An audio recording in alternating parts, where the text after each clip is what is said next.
তো আল্লাহ বললেন, আফালা ইয়ানজুরুনা ইলাল ইবিলি কাইফা খুলিকাত। উটকে কিভাবে আমি তৈরি করলাম এটা একটু দেখতে পারে না ওরা? আরে উটের দিকে তাকালেই তো ওরা উটের মালিক আমি আল্লাহরে খুঁজে পাবে। উটের কথা আল্লাহ কেন বললেন? উট হচ্ছে এমন আজীব একটা প্রাণী যেটা প্রাণী বিজ্ঞানীদেরকে হয়রান করে দিয়েছে।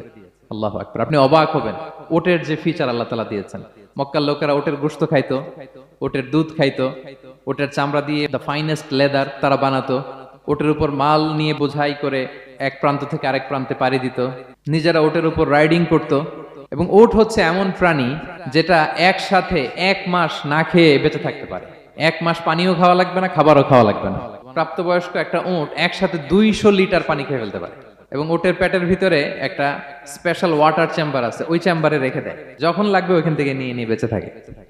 1 মাস না খেয়ে বেঁচে থাকে কি করে? ওটের পিঠে দেখবেন একটা কুজ আছে, এই পুরো কুজটা হচ্ছে চর্বির আধার। ওটের যখন খাবার থাকে না মরুভূমিতে, মাসের পর মাস যখন চলে, ওই চর্বি থেকে